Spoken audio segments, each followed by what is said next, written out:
I'll call down my demons. Oh, demons, come on down. Oh, demons.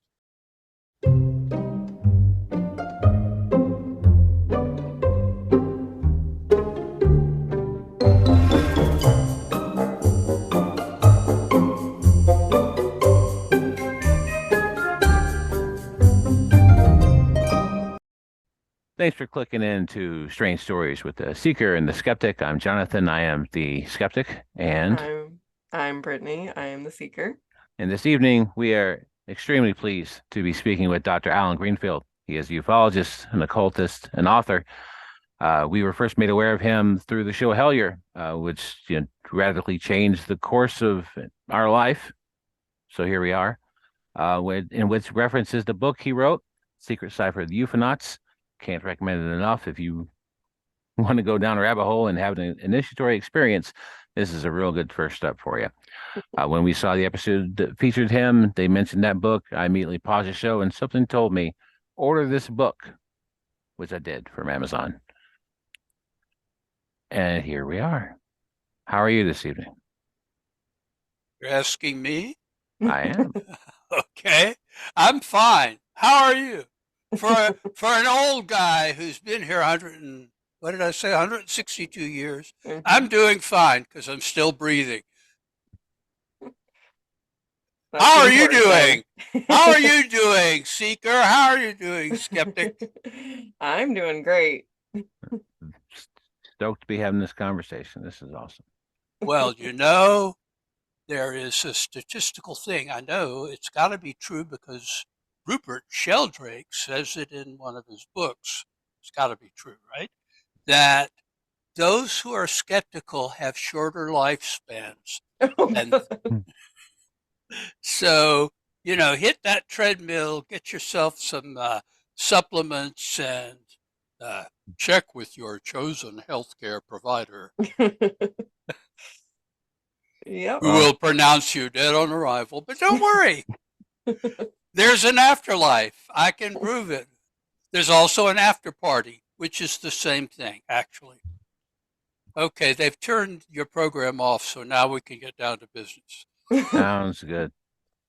I like to take the idea of skepticism as I just want more information. I'm never going to tell somebody that they haven't had an experience that they've had. I feel like the debunkers have kind of co-opted that word, and I got a problem with that. So I'm trying to take it back to the root of I just want more information, more data. Then I'm a skeptic by that standard because I don't have any beliefs. What I have are current opinions based on the information that I have, but always open to new information. And also that I have sort of looked into something or not looked into it. And if I haven't looked into it, I really don't have an opinion. If I have, I probably have a current opinion, but sometimes facts make me change the approach that I have. I mean, when I started out in ufology, I certainly had a radically different opinion than I do now. What did that look like when you started in ufology, and about when was that? 1960, back when the dinosaurs ruled the earth. And were you still in Georgia at that point? Yeah, I was still living 2 blocks away from where I am now. So what did ufology look like in 1960? It was very small and scattered. There were, let's see, 2 organizations of any consequence, APRO in Tucson and NICAP at 1536 Connecticut Avenue, Washington, D.C. They wanted to be official, So that was it. I joined NICAP. I left them a few years later because they had this, what amounted to a doctrine, which is flying saucers are real and the government knows it. And our task is to get the government to admit it. Sound familiar? That's been recycled recently. And uh, actually, they had this notion that UFOs were flying saucers, probably from Mars. Nothing had landed on Mars then, so it's moved out to Alpha Centauri or some other galaxy, as they used to say in the 1950s science fiction movies that Roger Corman made for $1.45 or $2 for his extravagant ones. You know, if he had a star in it. They said they could not land and never have. Ergo, all contactees are liars. And as abduction cases came in, they were kind of wishy-washy on that. But even something like the Lonnie Zamora case, where you had a touchdown landing witnessed by a cop who had no motivation to lie about it and who didn't come out with a best-selling book on his experience, they were very wishy-washy on that. And came a time when I went to talk to the late Richard Hall, their office person, and I went with Gene Steinberg, who does his own podcast these days. And they kicked him out of the office, so the rest of us left with him. And that was kind of the end of my NICAP experience. Years later, I decided that because the 1953 CIA panel had, among many of its conclusions, and you have to put yourself in a 1950s headset to get it, the communists could infiltrate private organizations and create false flaps which would allow Soviet bombers to come in and bomb America because all the radars and all the planes and all the what was it called, sky watchers, but there was a technical term for it. Doesn't matter. In any case, it was a totally, as we say in Italian, fakakta theory. Oops, that's Yiddish. But be that as it may, it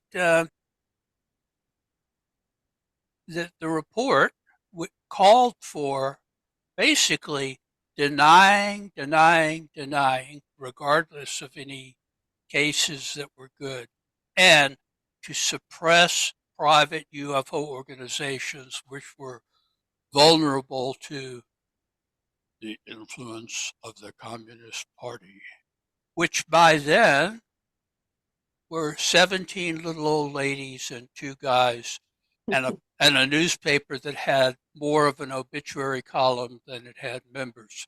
So, you know,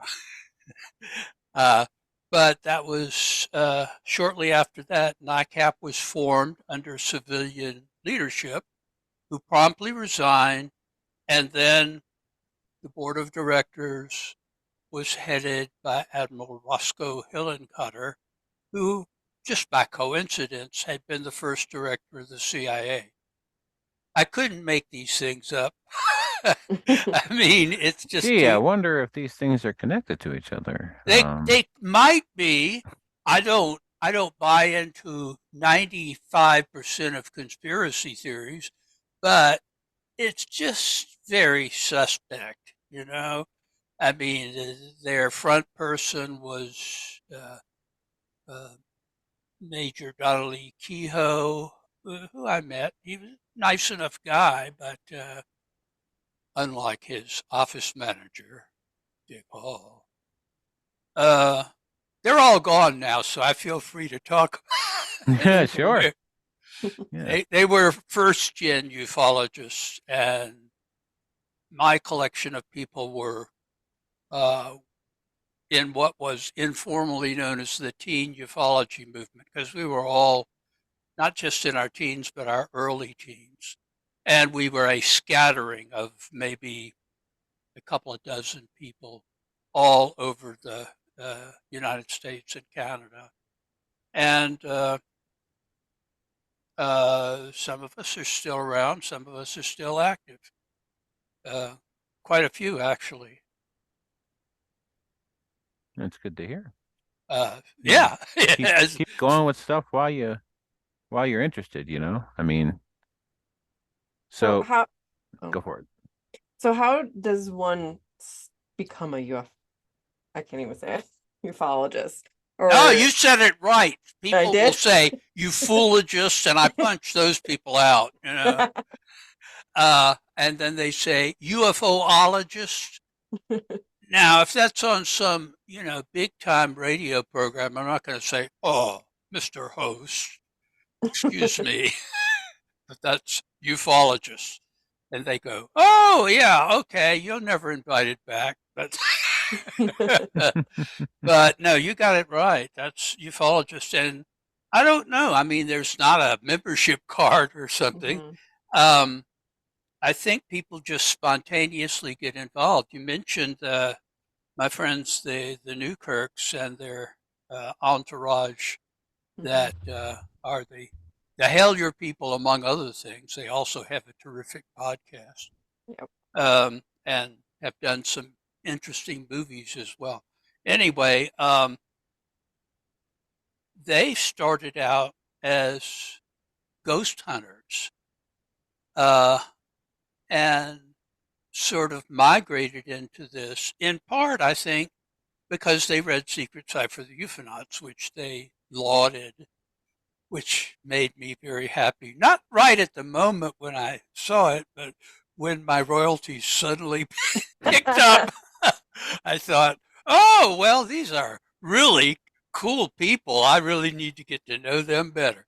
And, uh, and they helped me a lot. And of course, plug coming, plug coming. The third volume, eagerly awaited by at least 10 people, Secrets of the Real Black Lodge Revealed, is now out. And Oh. early sales reports are great. And I think that the subject matter is more, shall we say, darker than the previous two volumes. But especially if you've read the previous two, it's something that you should read, and it will go standalone too because it's meant to, and it's co-authored with my publisher, so it takes a broader perspective on these things without becoming conspiracy oriented, which is, I think, most conspiracy theories are generated by the Black Lodge. Actually, What exactly is the Black Lodge? I'm so glad you asked me that question. And your $1.25 will be in the mail. Um, to explain the Black Lodge, I first have to give a qualification for something that I mentioned on Hellier, with some hesitation. The secret chiefs of the Third Order, a commonly used concept in occult circles, in hardcore occult circles, but not too well known outside of that, because the notion is that there are people, and it's important to underscore we're not talking about aliens or beings from other dimensions. In this case, we're talking about uh, people who have reached the point of development that they have become ascended masters. That is, they're no longer corporeal, but they try to look out for the rest of us who are trying to slog along and find our way. And they operate either in a direct way or sometimes, most frequently, they use synchronicities. And if you follow the synchronicities, you find your way to higher states of being, maybe not at their level, but at a level. Now, just as there is a uh, cadre of beings who are formerly corporeal humans like thee and me, Um, there are those people who start out on that same path who move amazingly far ahead of where most people ever go, but for whatever reason, and for lack of a better term, um, are seduced by the dark side of the force. And some of them, immensely powerful, also incorporeal, um, and for all intents and purposes immortal, um, choose to work to keep other people from ascending to their level. And because they exist outside of space and time, they have accumulated great wealth. And I don't know, I've never been able to decide whether they can take on physical forms, but they certainly hire a lot of nefarious people, mercenaries, underworld people. We were talking before the program about the mafia. There are triads in China. There are the Russian mob, which seems to be in control of the country, and they're of that country. They're also in North America, and there are plenty of people who, if you dangle money or threats or both in front of them, who will work for the Black Lodge. So I've never met anyone in the Black Lodge, but I've certainly met their thralls or their, I think the term in the East may be dacoit. They are people who serve the Black Lodge. They even have had for centuries, and I don't know what their current status is because they're very hush hush, but three different schools that are independent of one another that basically their pitch is we will give you power. And at some point in their development, if these people seem to feel power is its own end, they'll recruit them and uh, nurture them to the point that they become part of the Black Lodge and hence no longer corporeal human beings. So they're sort of self perpetuating. Does that answer your question? You might want to ask the follow up, which you should. How do I know this? Yeah. Um, in part because of direct investigation of suspicious deaths in ufology, for example.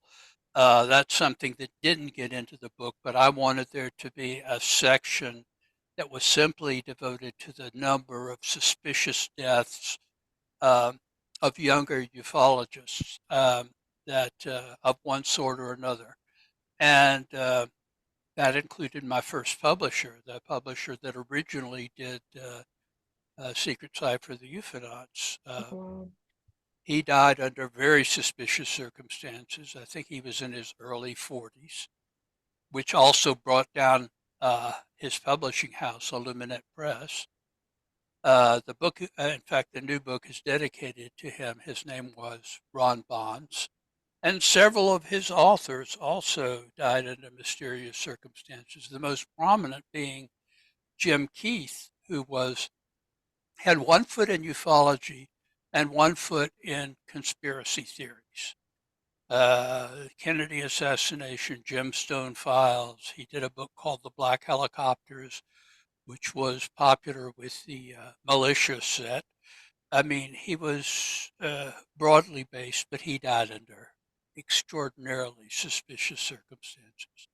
And even Kerry Thornley, I know three different stories as to what happened to him. He was a little older, but he was certainly not an aged person or a person in poor health, physical health anyway. He was a kind of a well-meaning loony.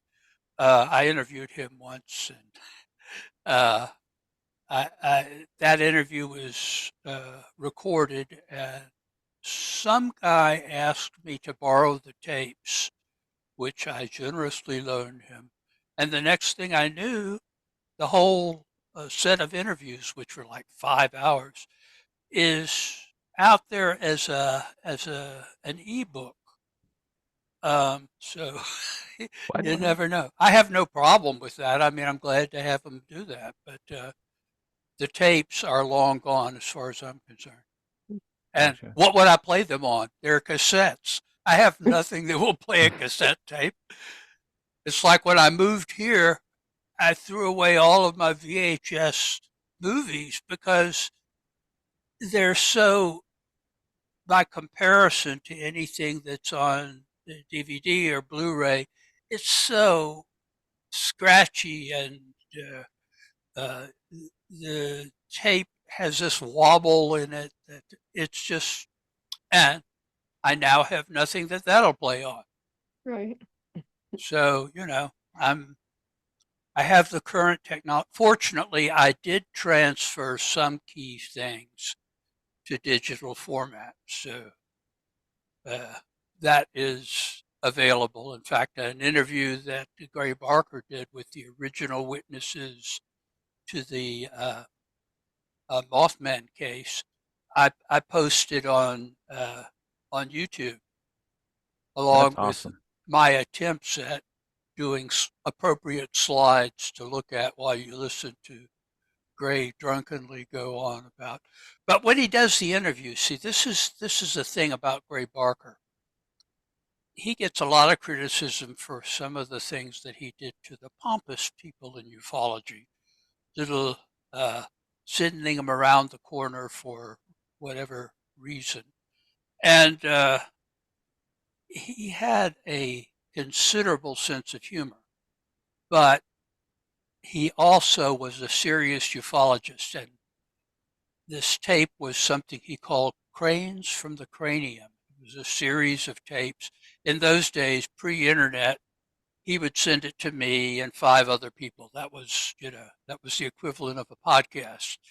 So his introduction is, shout out to me, shout out to Lucius Farish and a few other people. And when he goes to the interview with the primary witnesses at the TNT area, he's all business. That's Gray, the businessman, not Gray, the ne'er-do-well, the bad boy of ufology, vying Right. with Jim Moseley, another friend of mine, both of whom were serious people who were also pranksters. I'd say his style of writing was just anyone who wants to have any idea of how smart he was, read the Silver Bridge and the way he writes what he writes, you could tell how smart he was. Yeah, I consider the Silver Bridge much closer to the truth than Mothman Prophecies. They were both written at the same time. Mothman Prophecies turned into a movie, has sold millions of copies, probably in 62 languages. And Silver Bridge, really, if it wasn't for this guy who's republished it, allegedly, because he allegedly has permission to do so. Actually, if anybody had permission, it would be me, but I don't. I'm not in the publishing business. And uh, anyway, Silver Bridge almost didn't get published at all because Gray first showed it to Jim Moseley, and Moseley, who is a fact freak, did not like the stylistic form of. And a lot of us loved Gray Barker's style. We called it Purple Press, but it was starting with They Knew Too Much About the Flying Saucers, a book that is a must read even now. For sure. But that sold very well. It was a bestseller. Silver Bridge, I don't know, maybe 1,000 copies are in circulation, maybe in all editions. And it needs to be much more widely seen than that, because it is very close to the heart of what the UFO mystery is all about. And something that, anyway, Jim Moseley didn't like that because it wasn't fact, oriented in the usual way. It was poetic, which is what Gray was. He was a English major in college, one of the few people of that generation of ufologists who actually had degrees. And uh, that's not necessarily make them better than anybody else, but the point is he was right in the center of what we will call the Appalachian Triangle, meaning only that above the Mammoth Cave system, which is one of the most extensive in the world, lots of shit happens. Lots and lots, ongoing, all the way, from Indiana through to West Virginia and by way of Kentucky. And that's, I think, important that someone back in the day when ufologists were few and far between, Gray was right in the middle of it. He was first on the scene for the Flatwoods Monster Caves, first on the scene for the Mothman case, and follow-ups. Whereas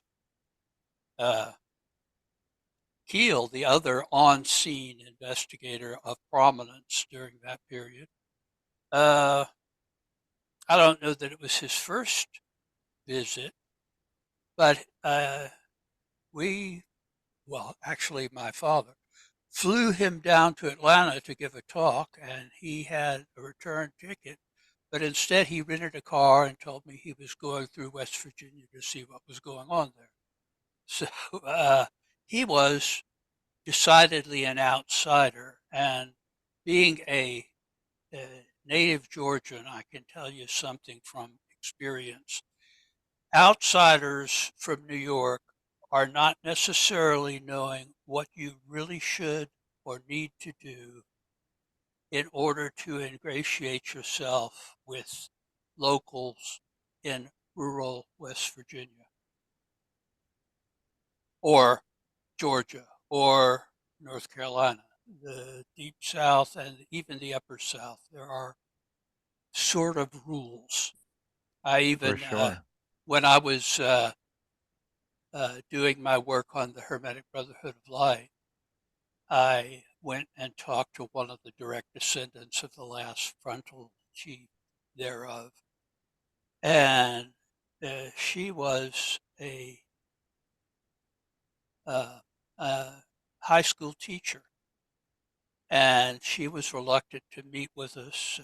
We went up with clerical garb on and being assuring. And I dropped into my Augusta, Georgia drawl, and uh, I was immediately on a different plane.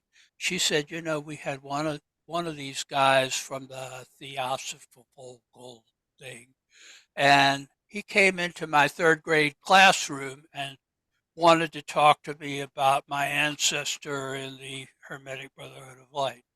And I said, I understand your reticence. I mean, that's just he was lucky to get out of there not tarred and feathered. I mean, we're talking about backwoods North Georgia. Yeah. Well, my folks live in Jasper, so I You know understand. I know how it is. Cherokee County, Cobb County. Well, Atlanta is swallowing Cherokee and has already swallowed Cobb. For all intents and purposes, Cobb County is Atlanta now. Wow. I mean, there are old diehards there who still drive around with Confederate flags on their car and stuff. But uh, the demographics have changed completely. So they are a uh, I don't want to say dying minority, but let's say a distinct minority now. And they tend to vote blue if that's any kind of indication. And it's a changed situation. It's certainly no longer fighting the Civil War, which it was when I was coming up. I mean, they were still teaching in public schools, which I went all the way through public schools here. They were still teaching the Confederate version of the history of the Civil War. Wow, that's wild and completely believable from what I've read about I'm from rural North Carolina, and we in the 80s 90s it wasn't like that in the 80s 90s, but you definitely felt a lot of holdover of that in that time frame for sure. Yeah, well, Even still, fortunately, and I don't like to put it this way, but I'm probably one of the last generation that grew up in the rigidly legally segregated South. And every generation after that, and there have been several, it's less and less of that kind of bigoted nonsense. But I think it's important, just as it's important to remember the Shoah, the Holocaust. It's important to remember we're recording this on December 7th, the day that will live in infamy. It's important to remember Pearl Harbor. It's important to remember 9/11. It's important to remember what it was like, not before the Civil War, which was atrocious, but what was true for 100 years afterwards, and the kind of rationales that were around for basically race baiting. for sure. Even to the point of supposedly progressive ideologies, as much as, for example, the New Deal did to help America, there was a lot of racist back channeling in that. Um, there's a lot of redlining that happened through that program. It did not go away. You're 100% right. It did not go away. No, it didn't start to go away uh, until the early 1970s. Civil Rights Act was 1964, if I remember right. Voting Rights Act, 1965. Both of them Johnson administration. And I think the Voting Rights Act began to change things because politicians began to count. And up until then, uh, the number of people of color in the Deep South is approximately the same as the number of white people, and now a broad mix of people from various sociocultural and racial backgrounds. They can count, and the Dixiecrats slowly either disappeared or shut up or joined the other party. It's as simple as that. But it was a gradual process and is ongoing, in my opinion.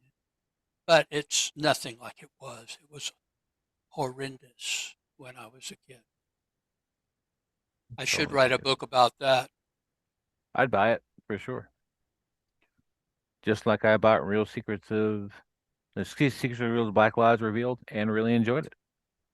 Oh, you enjoyed it? I Damn, sure we did. failed. You're supposed to be scared to death by it and see the Black Lodge around the corner. It's like we've had all kinds of interference with that book. It took us a year to put it together because of the interference pattern. Like, I was worried about my publisher, I think understandably, considering that my previous publisher had died under mysterious circumstances. They were okay, but they had a disproportionate number of family near fatal illnesses. There were all Wow. kinds of delays in the book. The printer got it wrong twice, and there's still, if you go through it, I mean, I'm no proofreader, but if you go through it, you'll find uh, this is after 10 different readings, you'll find proofreading errors in it. There was an error on the back cover, and I saw it, told the publisher, do something about this. And of course, once it's at the printer, I don't have anything to do with that end of things at all. So Right. they tried to get it corrected, and eventually they did. But it's like there are 10 copies out there that have incorrect information, maybe even the name of the book wrong. And that, I'm It's not sure. blurry, honey. It's Yeah. yeah. ah, Mine, oh, mine. I'll tell you because I'm blurry. My cover says "Secrets of the Real, the Black Lodge Revealed." oh yeah, you've got one of the So 10. I got one of the Keep, 10. keep that copy, because while it is incorrect and they'd be glad to trade it in for a legitimate copy, think about the dollar bill that has the misprint on it 50 years later. Yeah. It's it all of my books, when they go out of print, they go up into 3-digit prices. Why, I don't know. I don't get anything. There are no There's royalties no on, royalties, unfortunately. Yeah. yeah, not on used books. Um, my eldest son is a screenwriter, and he was involved in the strike a little bit. And one of the things is that, I mean, all of his older movies are on one or several of the standard streaming platforms. I Mhm. don't think he gets a dime for that. I think they maybe for the future there are residuals, but I've heard Hollywood nightmare stories of, they get paid for the work on, and these days get paid very well. But then if there are, uh, it turns out to be a popular item as a vintage matter, or it becomes a what do they call them? A cult favorite. Mhm. The originators don't go anything. It's horrible that uh, well, uh, Larry Fine and uh, uh, Larry and Moe from the Three Stooges. Yeah. Their Yeah. I know stuff what you're is talking still about. running. They died in the old actors' home, Hmm. penniless. For I sure. mean, There's a lot of those. yeah. That's a total shame. People deserve to be compensated for doing good work, for sure. But I tell you, I'm never getting rid of this book, and I'm sure that at some point you and I are going to cross paths in real life, and I'm going to have you sign this thing. That's what's going to happen. Okay, I'll even say, something about this is one of the rarest editions that we only give to the wisest people. And I found that wise person, and I stole it from them. He was a bum in the park. He was sleeping on the bench with the book over his face. So you let him have it and took the book. He said, "What happened to my Black Lodge book? I'm a ufologist. Where's my mad dog?" The old Mad Dog 2020. Yes. What now, brown cow? I'm working on That it. stopped you. It's it's the mad dog. It's the after effects. You know how LSD does that regurgitation, as it were. Uh, Mad dog never leaves you. Well, I've got a question for you that's a little off the path of the thing we were talking about, but I've been wanting to ask you this ever since I encountered that you were active on Twitter and we've interacted a little bit, and it's regarding the tarot. Is it okay if I ask a little bit about that? Sure. I think probably, I don't know this for certain. Okay, I like to label things as well as I can. But I started reading tarot cards in 1962. My first reading was for my mother, which should You know, I mean, I was just a kid. There weren't a lot of decks available then. In fact, there was only one, the weight rider deck, so called, actually the Pamela Coleman Smith deck. And there was one obscure black and white tiny deck that the Church of Light in California got out, and that was it. There were no other decks in print at that time.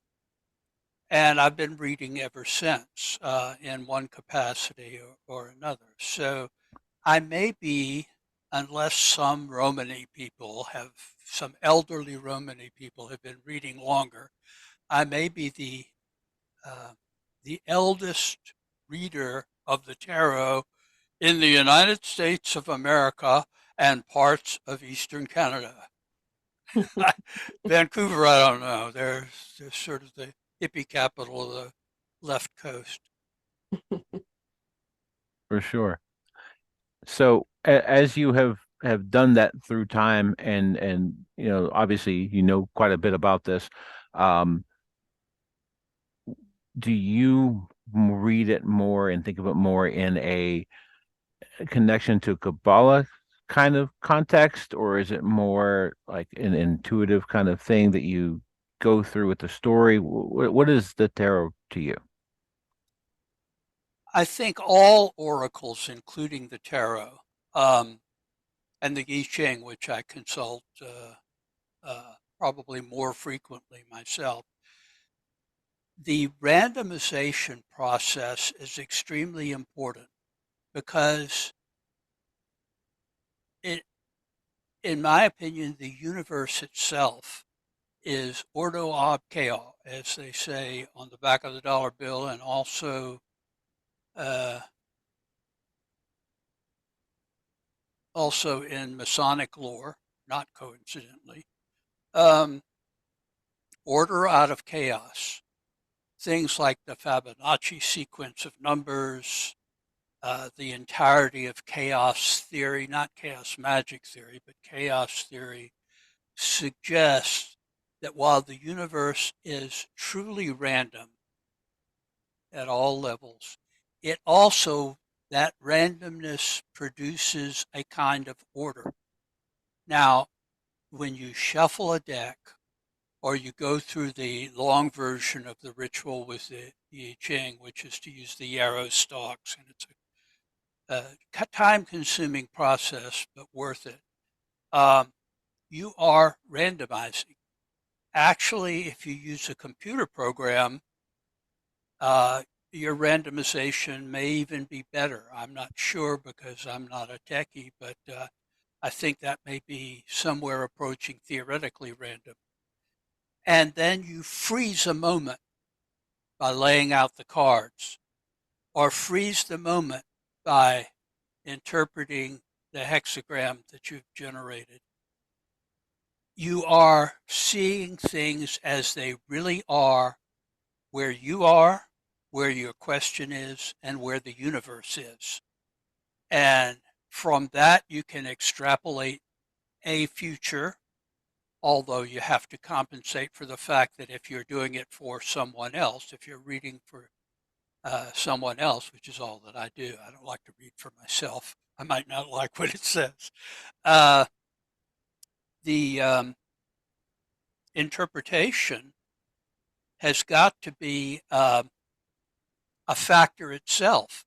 In other words, if you tell a person, oh, I see you getting on a train and having an accident, hopefully, in fact, there's no purpose in doing a reading except to say the corollary is don't get on a train. And that has to be factored in.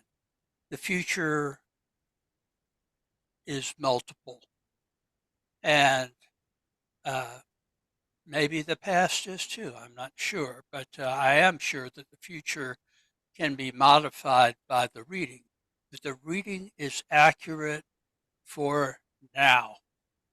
And I think the pictograms on the cards, the hieroglyphs, if you will, are designed to let the reader sort of tune into the chaos become order.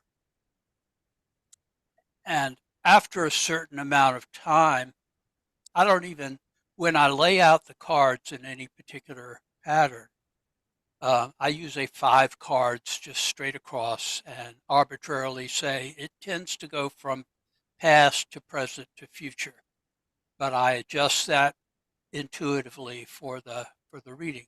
The cards themselves suggest interpretations, but you also have your own archetypes within your own mind, and the combination of the two puts you in touch with the moment, and you're able to analyze it and come out with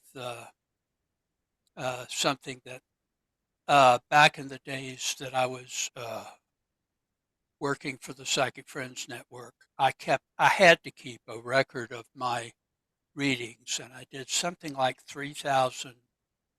I had 3,000 clients. Some of them were multiple. In fact, there's a little story that goes with that, but suffice to say, I kept a record of those who called back. The feedback I got, it was 80% correct. And Wow. that is, some of them were very difficult questions. Some of them were really, simple. And some of them were kind of tragic, like uh, people who called with financial problems, and they kept calling and they kept calling and they kept calling, and the readings would basically say the same thing. But because the network would sometimes put a network employee in to see what you were saying, and I needed the job, I hesitated to say, one way you could economize is to stop making these phone calls to the Psychic Friends Network at $4.99 a minute, of which I got a quarter, so. Oh, Whoa, that's not a very good rate at all no. comparatively.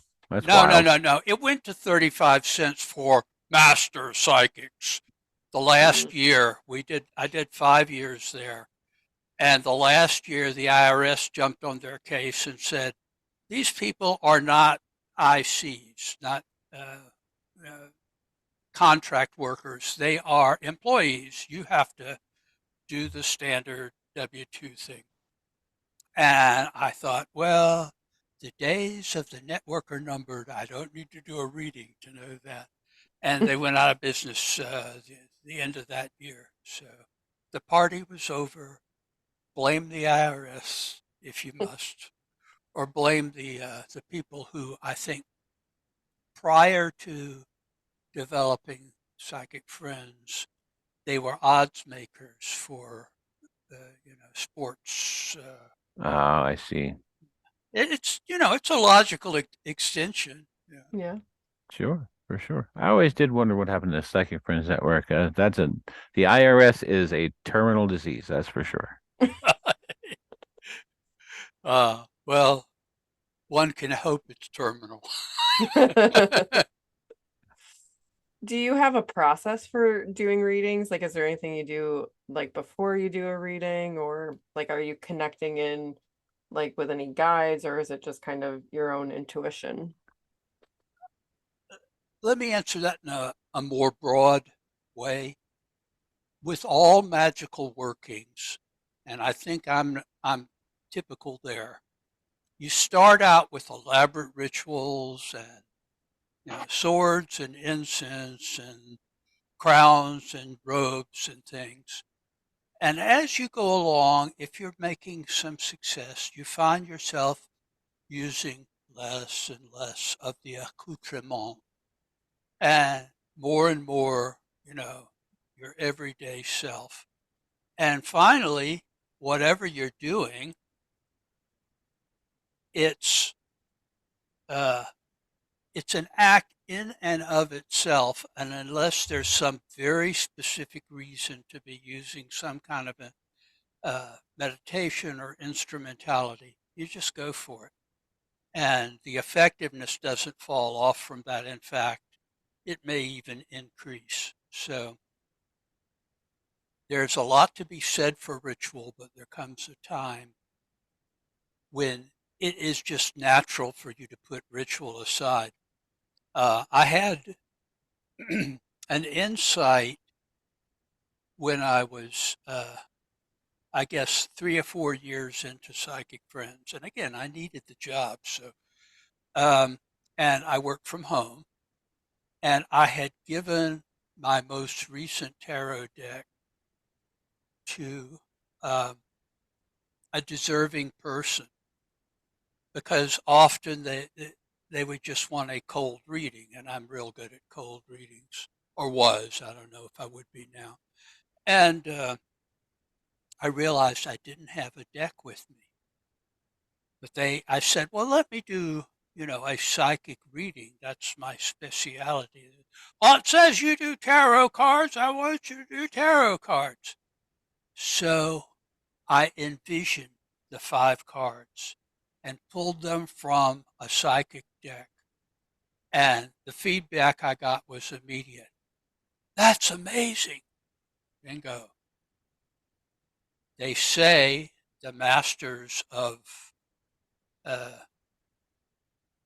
tarot say that eventually you create your own deck. Well, I have very little artistic talent, to say the least.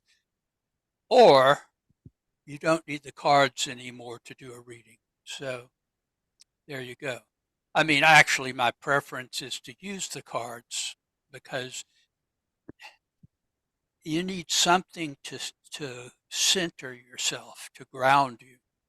But in a pinch, I think the cards are already in your head long since, particularly if you've stuck to the, 1 or 2 decks. There are now approximately as many as there are stars in this galaxy. But I think that's true. Yeah, there are quite a lot. I actually am very new into this. I've my whole life I've been curious about it, interested in it. And I've never really pulled the trigger on it until, well, the floodgates that opened when we started watching both Hellier and Twin Peaks at the same time. Which, if you want to, have an boy, initial that's a thought, double dose. it sure Let me see was. if is your head glowing, little halo. Yeah. Yeah. That's how we started doing what we're doing. Yeah. Oh, for sure, it's changed the trajectory of everything that we do.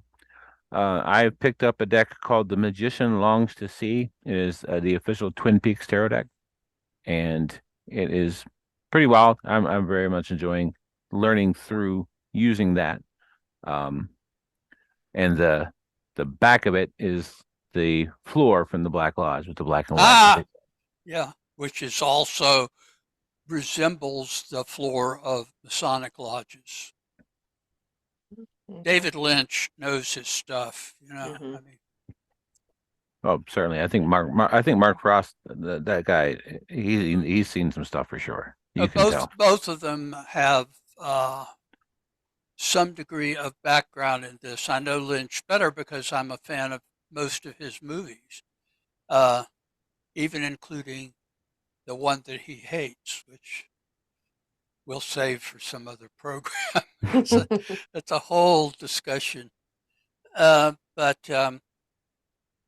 I think that those 2 gentlemen really were encoding a lot of stuff that was based on real occult knowledge.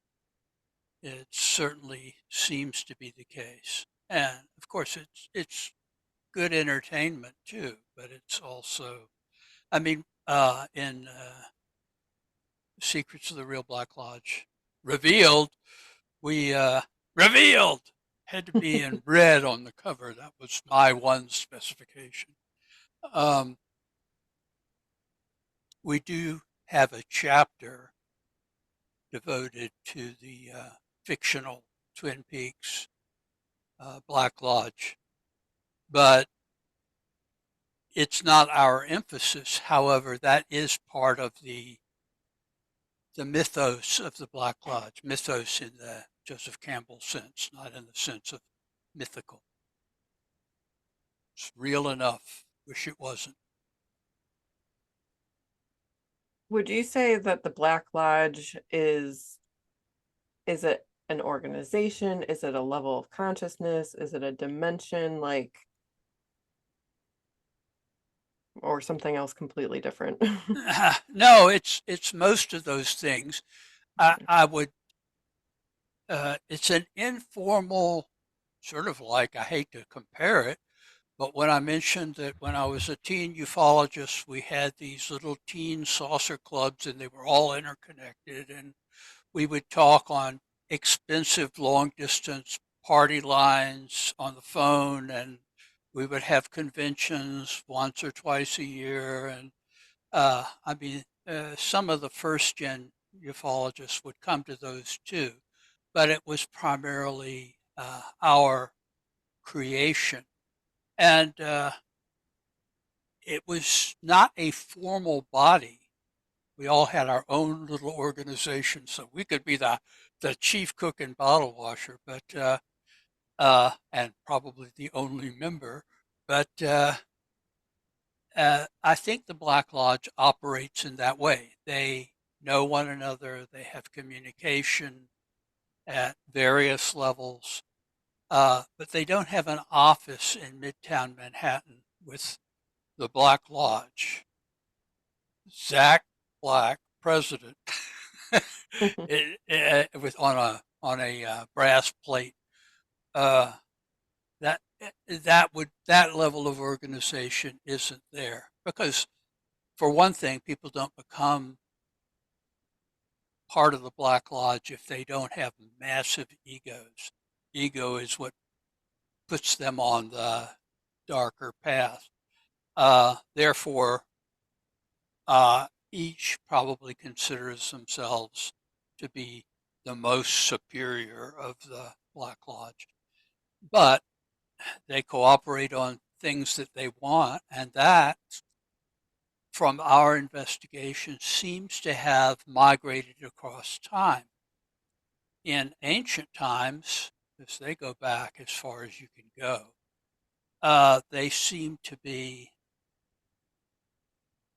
interested in some kind of solar event that would fry all life on Earth, uh, which would go back to one of the thoughts about what brought on the Younger Dryas, this sort of period after the last ice age, full ice age, where things got worse again for the environment, and then after 1,000 years got better. There are still people in the thrall of the Black Lodge that are looking for that now. And since the sun is doing some pretty weird things right now, I'm sure that school of thought is cackling and hoping for the worst, because it would really be even something medium. We wouldn't be talking right now through this system, because it would be fried Oh, along for with sure. the uh, space stations and Every satellite we've got in the sky. yeah, which would make Mr. Musk probably unhappy. But everything has its compensations. But I didn't say that. Um, the other thing that seems to have evolved since 1945, and if you've watched the newer episodes of Twin Peaks, it's alluded to in there. It was also alluded to in the series that HBO canceled, Carnival, which was, Very underrated show. yes, very underrated, mainly by HBO. Yeah, for sure. But it seems to have attracted the attention of the Black Lodge, who thereafter has a school of thought that would like to see a global thermonuclear war. As I tell everyone, they have no political agenda. They really don't care about people. What they care about is being the superior race of beings. And they would like to see the human race reduced to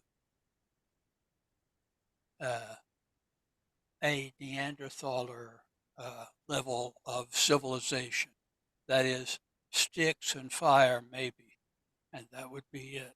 And nothing would do that as well as either an asteroid hitting the Earth. Well, they're powerful, but they're not powerful enough to get an asteroid to hit us, I don't think, or it would have happened. Or to set one group of people against another group of people against another group that winds up creating a global thermonuclear war, which would be a disaster for everyone, especially in the Northern Hemisphere. So that is their major goal. They are bad dudes and dudettes, I should mention. Is there something that you feel that that people can do to try to thwart that, like on a normal human basis, like as people?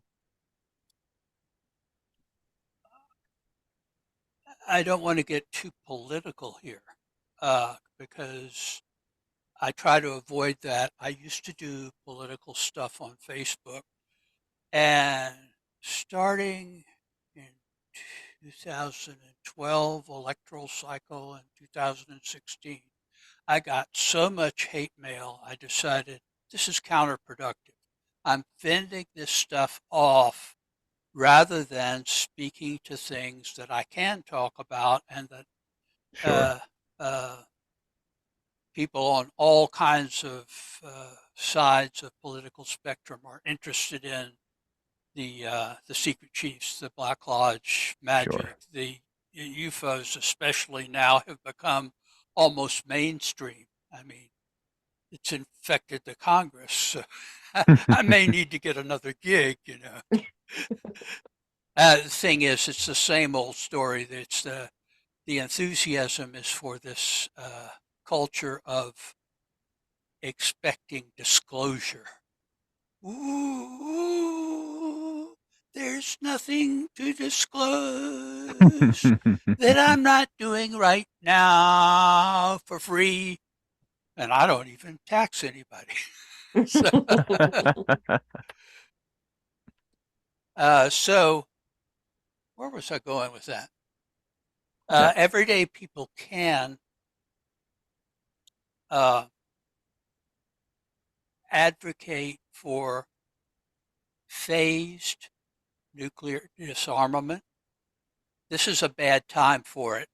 The best time would have been right after the Soviet Union dissolved, but the only countries that got rid of their nuclear weapons were the Ukraine and Kazakhstan.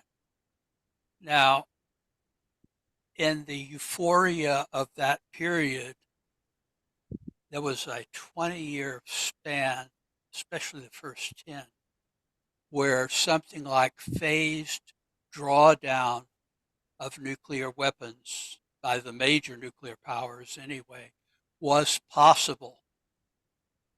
But whereas through the 1980s, uh,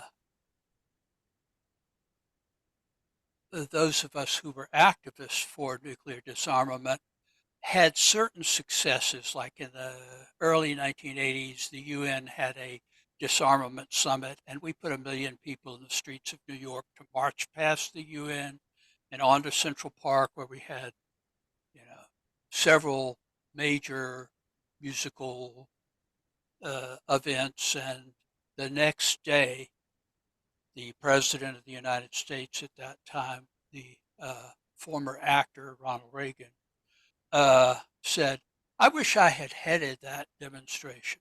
That was a time that it was difficult. You needed 1 million people in the street to even get attention in the press, and even there, uh,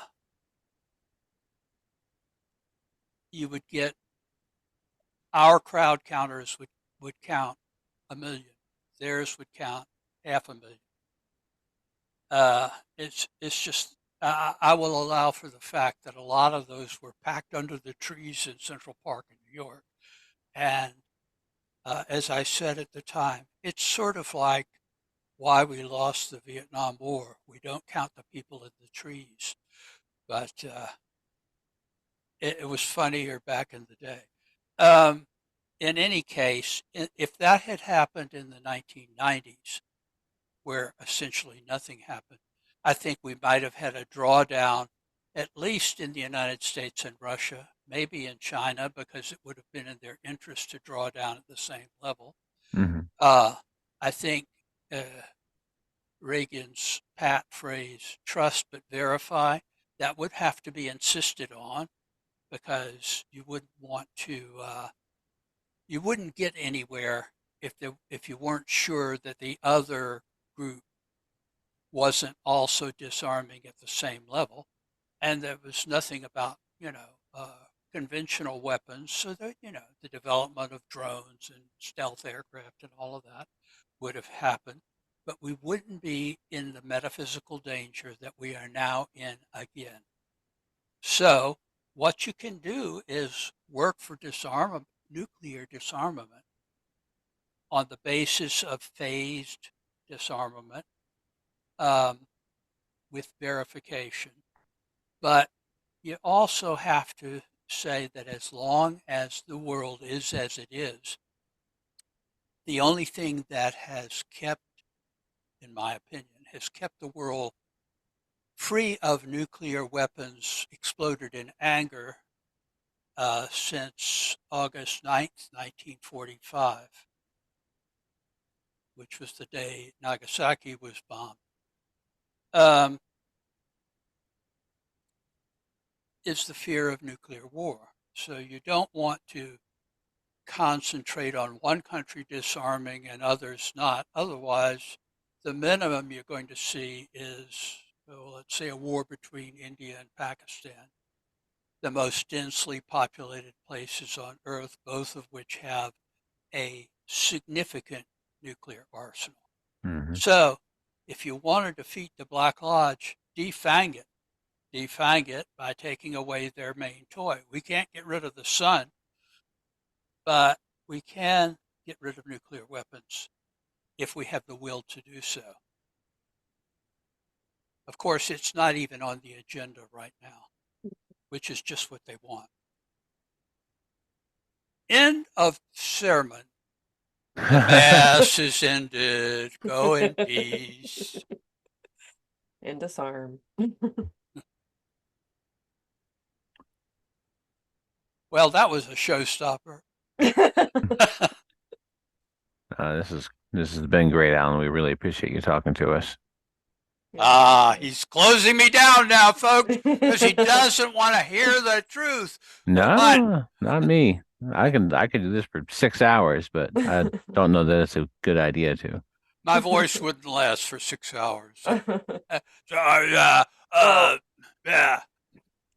well, I mean, I have a question for you because we are about strange stories here. So I would love for you to share with us an experience you've had with high strangeness. Almost none. I mean, I've been around a long time, so there are a few, but it's almost none relative to my interests.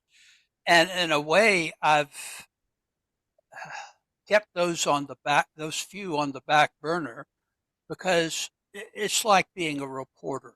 You don't want to become part of the story. Okay. Even if you care passionately about the story, if you become part of it, you're no longer a reporter, you're an advocate or a participant. Having said that, I'll tell you one that scared the living hell out of me, but and it's almost comical, and I really think the secret chiefs may have had a part in it. Okay, this is circa 1965. You can probably date it exactly because there was a program on television. In those days, there were three networks. And this was a program called The Stately Ghosts of England, which I was very anxious to see. It was on at 9 o'clock. I think it was on NBC, and I think you may be able to find it on YouTube even now. And that was like the tarot. it was a rarity in those days to have something of that sort. So my parents had already retired for the evening. I'm an only child, so I was sitting in the den 2 blocks from where I sit right now, and uh, I'm watching this program. About halfway into it, no, about a quarter of the way into it, I hear this blood curdling howl coming from the kitchen. Now, the house is built such the kitchen is on one side, I'm in the middle, and my parents' rooms are on the far side. My parents were not practical jokers. My father, I don't think, ever read a book. He'd read the newspaper, front page, sports page, and the stock reports. That was it. He knew not anything else. And my mother was not prone to comedy. My father would try to tell jokes that he heard at the office, and he would mangle them. It was funny, but not the way he intended it to Yeah. be. It was something like that, right? So it wasn't them.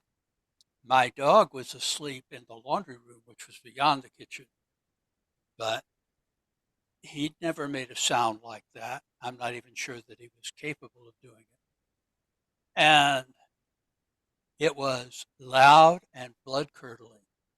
So, Alan, about 15, just back from a year in Israel on a kibbutz, which is tough life. Alan, who had already been 5 years in ufology and was dabbling in the occult, I was scared to death. So I ran to get my father. And as I'm running, I'm saying every prayer and protection spell I can come up with, whatever I can think of. And my heart is pounding and I am as alert as I can possibly be. I get to the steps and I think, you wuss, go back in there. I don't know. I don't remember whether I looked in the kitchen or not at that point, but if I did, there was nothing physical present. So I sat back down because I really wanted to see the program.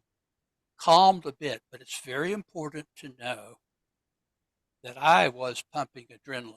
Okay. So there's no chance that I was in a hallucinatory state or anything like that.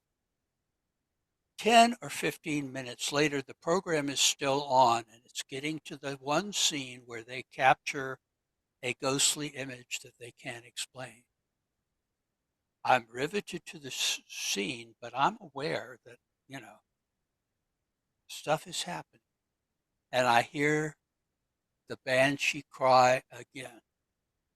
No mistaking it. I am totally alert. This time I go look in the kitchen. Nothing visible. Dog is asleep.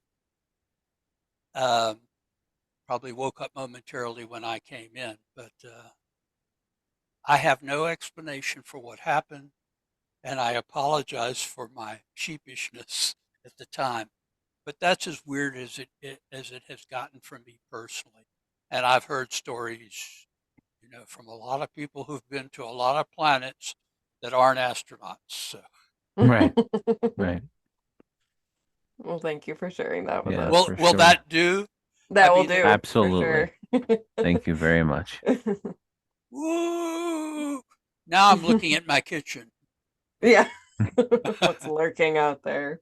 Well, I don't think I would be scared now. I've often said, a lot of people are afraid to go through a misty graveyard in the middle of the night.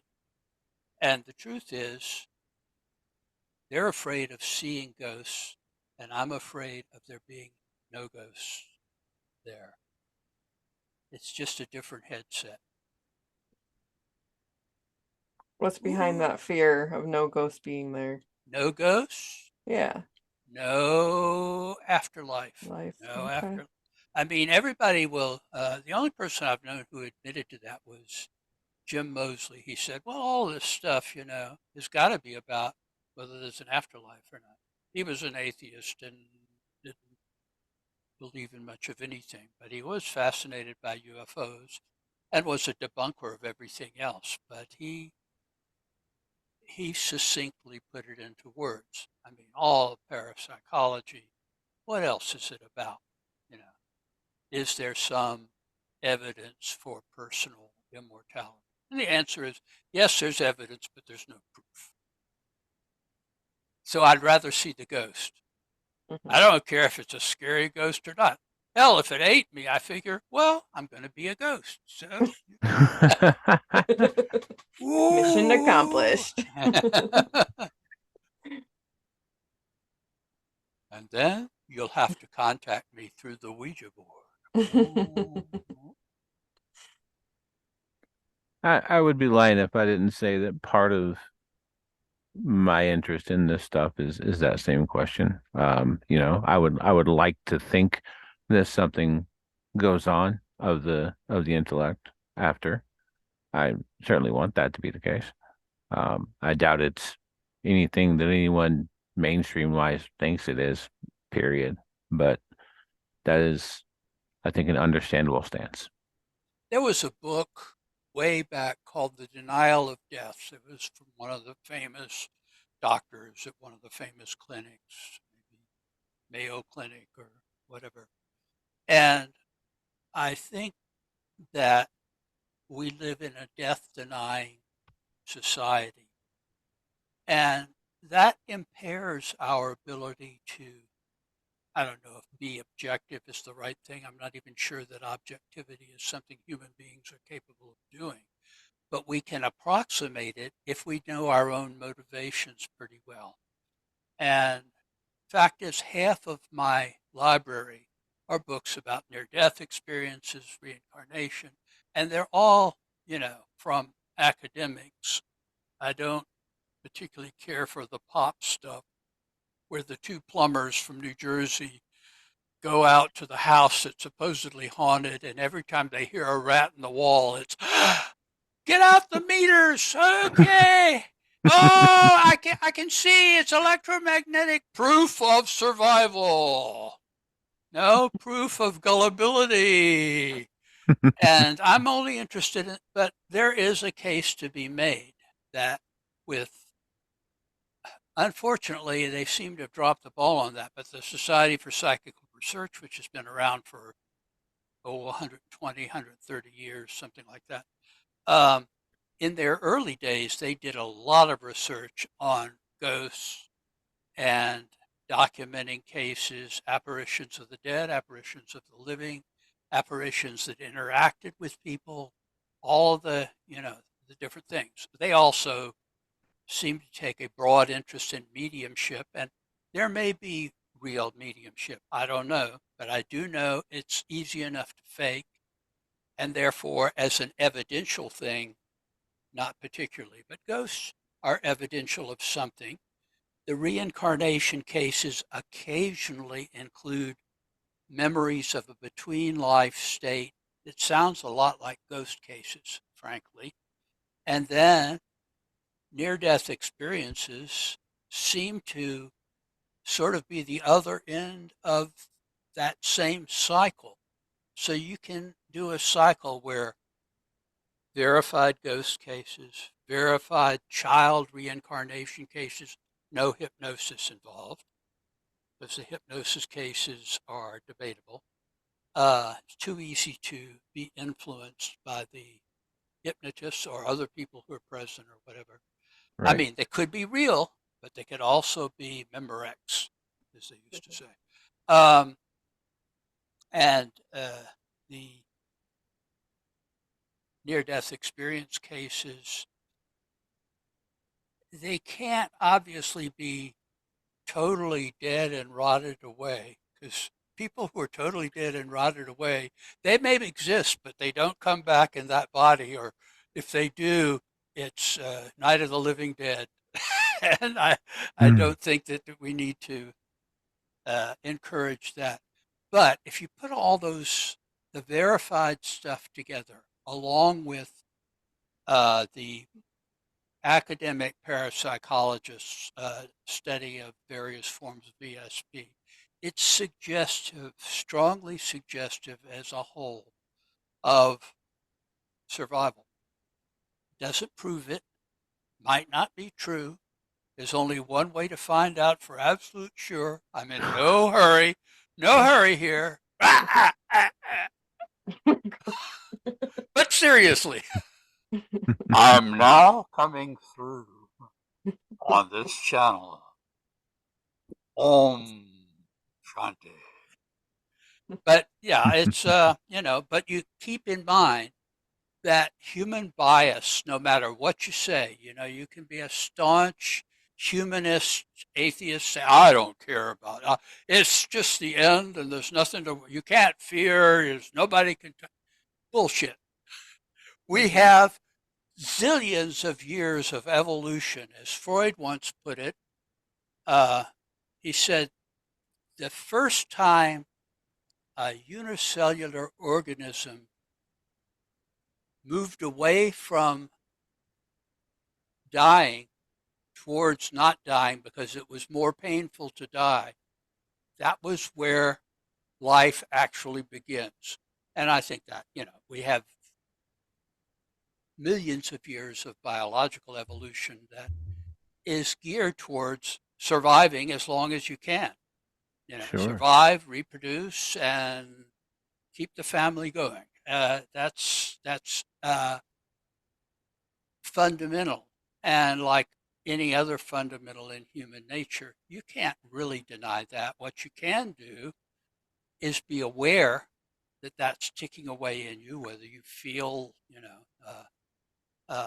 frightened or feel like it's no big deal to me or whatever. It's present, and the acknowledgement of that presence is important if you are working in any of these fields, especially important if you're working in any of these fields, because your bias inherently is going to be, oh, this works. Therefore, you need to really be both a skeptic and a seeker. How's that a segue? That's a Do I great get one. points? You sure do. Gold star. For sure. Where can people find your books, Alan? Wherever fine books are sold, Amazon, Barnes and Noble, and I've noticed that a lot of the smaller book dealers, not the used book dealers, the smaller, regular book dealers are now carrying it as well. Amazon should be the quickest. And don't send me an email asking if I have copies for sale, because I have my one copy. And that's more than I have of some of my books.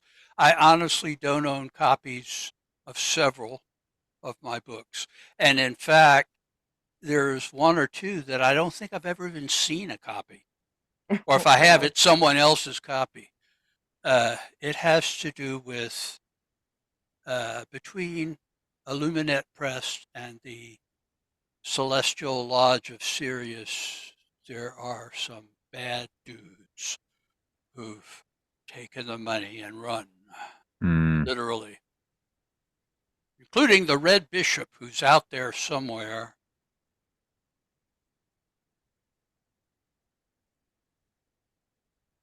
Well, he knows who he is. Yeah, well, maybe he does. I'm pretty sure the name that he was giving was not for real, but he made off with church funds and the lodge funds. Oh, man. And a year of royalties from me. So. Oh. That is wild. No, it's tragic.